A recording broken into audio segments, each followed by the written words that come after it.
Apakah orang yang menghafal Al-Quran apabila ada yang lupa meskipun hanya satu ayat, apakah termasuk dosa besar? Kata guru saya itu dosa besar. Dosa besar sudah disebutkan dalam hadis Rasulullah. Di antaranya adalah asyirku billah, uququl walidain, syahadatuz zur. Dosa besar itu musyrik kepada Allah sampai tidak akan diampuni. Kemudian menghina, menyakiti orang tua. Kemudian sumpah palsu. Sedangkan lupa terhadap ayat Al-Quran yang sudah dihafal tidak termasuk di dalam dosa besar. Apakah itu dosa? Tergantung lupanya memang karena dilalaikan, sengaja. Saya nggak mau lagi dah, mau mengulang-ulang nggak mau lagi dah. Nah itu bisa jadi dosa. Tapi kalau semata-mata lupa karena kelemahan manusia, kan sudah ada ajaran dari Allah Subhanahu wa taala, Rabbana la tu'akhidna in nasina aw akhtana. Wahai Rabb kami mohon jangan engkau hukum kami apabila kami lupa. Itu kalimat in nasina itu lupa tidak disebutkan lupa apa. Ya termasuk lupa hadis, lupa ayat, lupa ilmu yang lain-lainnya, itu umum sekali. Mohon kepada Allah ampunan. Doa tersebut itu mengingatkan bahwa memang tak seorang pun manusia yang tidak pernah lupa. Termasuk Rasul pernah juga lupa. Namun lupanya Rasul bukan karena lalai, bukan karena dosa, tapi karena Allah punya program untuk membuktikan bahwa beliau sebagai manusia itu dari satu segi.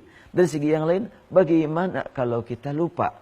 Ada contohnya dari Rasulullah, yaitu ketika beliau lupa tentang rakaat salat. Mestinya beliau laksanakan 4 rakaat, baru 2 rakaat salam. Sahabat pada bingung, lah cuma 2 rakaat.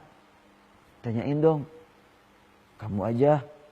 Saling menunjuk, akhirnya salah seorang sahabat langsung berkata, ya Rasulullah, aku siratis salatu am nasid. Tadi itu salat dikosor wahai Rasulullah, atau engkau lupa? Rasul menjawab, nanya kepada yang lain, benar nih? Dia nanya begitu tuh, sesuai dengan realita. Oh iya ya Rasulullah, kata yang lain. Akhirnya Rasul langsung menghadap ke kiblat lagi, dan beliau lanjutkan salat 2 rakaat dilengkapi dengan sujud sahwi. Jadi lupanya Rasul adalah diprogram oleh Allah. Lupanya kita, ya menunjukkan bahwa kita adalah sebagai manusia harus senantiasa hati-hati. Jangan, ya kita kan biasa lupa, biarin aja lah lupa. Enggak begitu yang dimaksud. Nah kalau memang itu yang dimaksud tadi, enggak apa-apalah lupa Quran. Enggak usahlah capek-capek ngulang-ngulang. Itu yang akan jadi dosa. Sudah diberi nikmat hafalan, kok enggak dipelihara. Ya. Mudah-mudahan ya Allah mengampuni juga kepada kita yang sekian banyak ayat yang sudah dihafal kemudian hilang lagi. Ya Allah, tentunya inilah menunjukkan bahwa kita senantiasa harus istighfar, memohon kepada Allah Subhanahu wa taala rahmat, ampunan dan ridhanya. Kemudian pertanyaan berikutnya,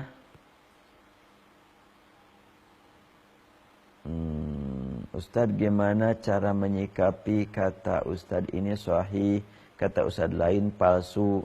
Saya bingung, saya harus bagaimana atuh?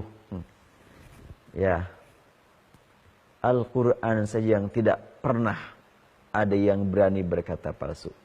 Al-Quran ya. Jadi sibukkanlah diri kita dengan Al-Quran, itu pasti asli. Di seluruh dunia sama, walaupun upaya-upaya pihak-pihak tertentu ingin menanamkan keraguan tentang keaslian Al-Quran. Pernah disampaikan di sini pada waktu yang lalu, bersumber kepada kitab yang ditulis oleh seorang ahli fikir, ahli bahasa, tentunya bisa dikatakan juga ahli agama dalam tanda kutip, bernama Al-Kulaini, dalam kitab Al-Kafi. Jadi 2 halaman 634. Ini Al-Kulaini ini hidup pada abad keempat Hijriah ya. Dia meninggal pada tahun 329. Dia menyatakan Al-Quran itu jumlahnya 17.000 ayat.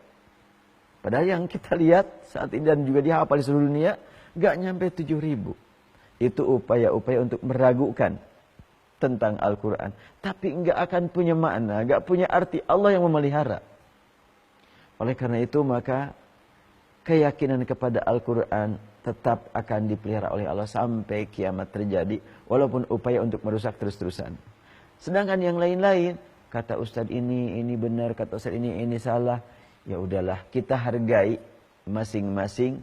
Selama memang kita tidak menjadikannya sebagai suatu keimanan kepada Ustadz, ya nggak apa-apa ada dua pandangan yang berbeda. Sebab yang kita imani adalah apa yang dipelajari oleh Ustadz. Kalau Al-Quran itu kita imani. Yang dipelajari oleh dua Ustadz itu adalah hadis, itu kita imani. Pandangan Ustadznya, pemikiran, bisa salah bisa benar siapapun. Wallahu a'lam.